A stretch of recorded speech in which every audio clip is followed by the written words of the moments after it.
Hello everyone, dear students. आज हम next topic पढ़ने जा रहे हैं।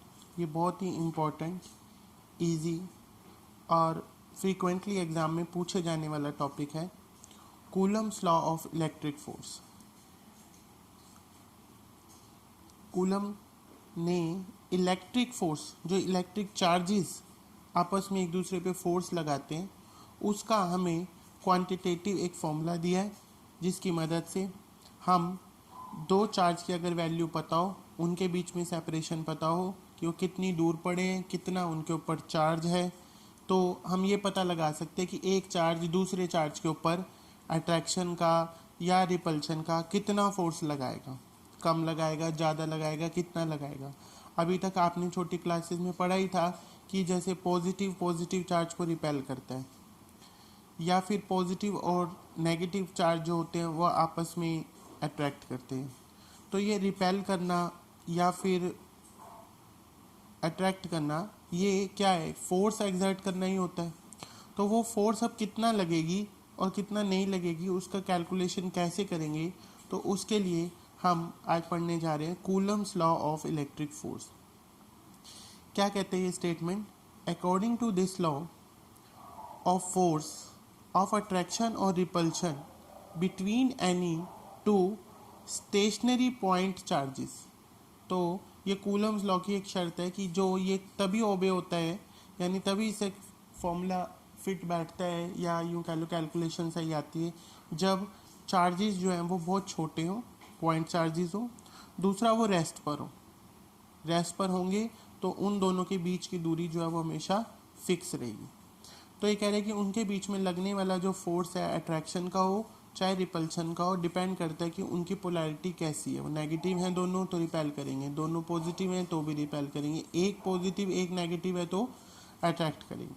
तो वो डिपेंड करती है दो फैक्टर्स पे। Number one, directly proportional to the product of magnitudes of the two charges, यानी दोनों चार्जेस के प्रोडक्ट के बराबर, magnitude of the two charges.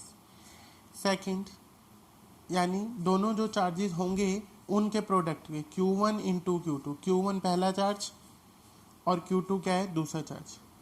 Second point, inversely proportional to the square of distance between them, और inversely यानी 1/r² पे depend करेगा, जहाँ पर r का मतलब क्या है, दोनों जो चार्ज है, डिस्टेंस बिटवीन देम कौन, यानी Q1 और Q2 दोनों चार्जेस जो हैं उनके बीच की दूरी जो ये दिखाई गई है r, उसका क्या करना है, स्क्वायर, और इन्वर्सली प्रोपोर्शनल यानी डिवाइड बाय r²।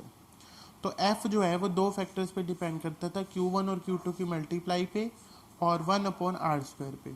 जब ये प्रोपोर्शनल का साइन हटता है तो यहाँ पर k नाम का एक कांस्टेंट आ जाता है, जिसे हम क्या बोलते हैं, कूलम्स कांस्टेंट भी बोलते हैं, या फिर इलेक्ट्रोस्टैटिक फोर्स कांस्टेंट।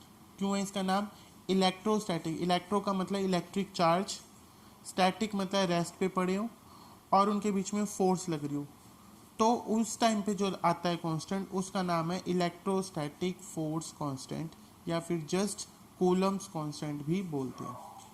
अब इन दोनों चार्जेस के बीच में अगर हमने एयर या वैक्यूम मानी है, तो हम यहाँ पे F0 इसको लिखते हैं, यानी जो बीच में स्पेस है दोनों चार्ज के बीच में, उसमें एयर या वैक्यूम है, जिनका इन Q1 और Q2 पे कोई असर नहीं है। पर यदि ये दोनों चार्जेस किसी मीडियम के अंदर होते हैं, पानी के अंदर होते हैं, किसी ऑयल के अंदर होते हैं, किसी मेटल के अंदर होते हैं, तो वो फैक्टर भी यहाँ पे अपना असर दिखाएगा। तब इन दोनों के बीच में जो फोर्स लगेगी, बीच वाला मीडियम जो होगा वो भी अफेक्ट करेगा कि ये इस पर फोर्स लगा पा रहा है, नहीं लगा पा रहा है, कम लगा रहा है, ज़्यादा लगा रहा है। बीच में कोई चीज़ आ जाएगी तो उसका असर तो हो गई। अब ये जो k कांस्टेंट आया, उसकी वैल्यू जो है वो CGS सिस्टम में 1 है, ये में याद रखनी है। और इस कांस्टेंट की खास बात क्या है कि इसका अपना भी एक फॉर्मूला है, k का फॉर्मूला, जो कि बराबर है 1/4 एप्सिलॉन नॉट। ये एक नया सिंबल इंट्रोड्यूस हो रहा है, इसको हम बोलते हैं epsilon not, EPSILON, epsilon not. 4 constant है पाई 22/7, ये 3.14, उसको इन तीनों को मल्टीप्लाई करके 1 करते हैं तो इसकी वैल्यू के की कांस्टेंट की एसआई सिस्टम में जो आती है वो आती है 9 × 10⁹ न्यूटन मीटर स्क्वायर कूलम -2। दोबारा बता रहा हूँ कि जो के नाम का कांस्टेंट है सीजीएस में तो इसकी सीजीएस यूनिट सिस्टम में इसकी वैल्यू 1 है, जबकि एसआई में इसकी unit 9 × 10⁹ newton metre square coulomb -2 है।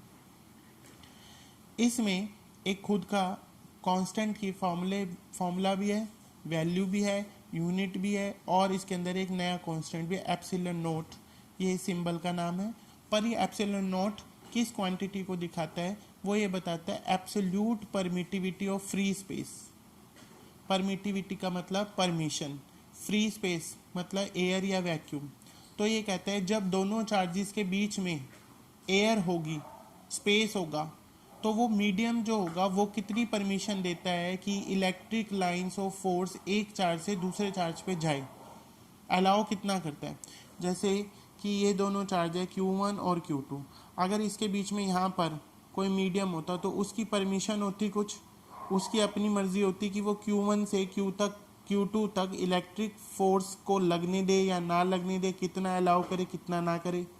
इसी तरीके से ये वैल्यू जो है एप्सिलॉन नोट की फ्री स्पेस और वैक्यूम के लिए ढूंढी गई है और उसकी फिक्स वैल्यू है इतनी, कितनी 8.85 × 10⁻⁻12 न्यूटन -1 मीटर -2 और कूलम +2। यानी जो इसकी यूनिट थी उनकी पावर जो है वो उल्टी हो गई, यहाँ पे +1 थी तो -1 हो गई, यहाँ मीटर का +2 था तो -2 हो गया, -2 है तो यहाँ पे +2 होगा, क्योंकि एप्सिलॉन नोट यहाँ पे 1 में आ रहा था तो के से उल्टा हो गया इसकी यूनिट।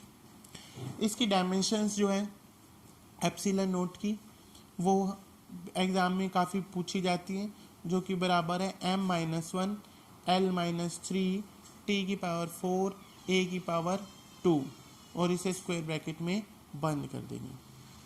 ठीक है, अब ये कहते हैं एक और बात नोट करने की है कि coulomb force between two charges when place in a medium, यदि अगर हम उसे मीडियम में रखते हैं तो यानी ये 1/4πε0 Q1 Q2/r² होता है। अगर मीडियम में है तो यहाँ पर एप्सिलॉन नोट की जगह क्या आ जाएगा, यहाँ पर एप्सिलॉन लिखना चाहिए था, क्योंकि यहाँ पर क्या है मीडियम की बात की गई है, तो यहाँ पे खाली एप्सिलॉन हो।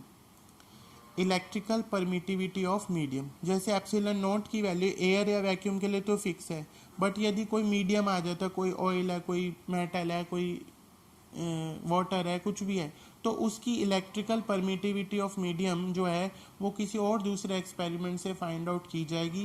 पर अगर आपको न्यूमेरिकल्स करने होंगे तो उसमें एप्सिलॉन की वैल्यू जो है वो आपको दी जाएगी। एप्सिलॉन नोट की दे भी सकता है, नहीं भी दे सकता है, क्योंकि ये तो फिक्स है, बट एप्सिलॉन की material to material, medium to medium vary करती है और ये हर न्यूमेरिकल में अपने हिसाब से दी जाएगी। तो एक बारी फिर हम इसको देख लेते हैं।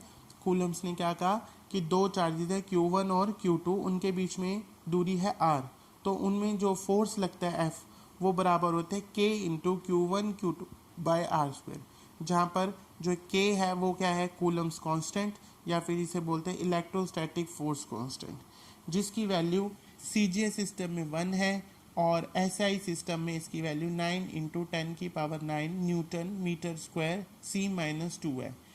इसमें एप्सिलॉन नोट जो है वो उसका सिंबल का नाम तो एप्सिलॉन नोट है और उसकी वैसे किस चीज़ को रिप्रेजेंट करा है, absolute permittivity of free space, जिसकी वैल्यू है 8.85 × 10⁻⁻12 और इनकी यूनिट उल्टी हो जाएगी। यहाँ पे न्यूटन की पावर 1 है तो यहाँ -1, यहाँ पे 2 है तो यहाँ -2, यहाँ पे -2 है तो यहाँ पर +2।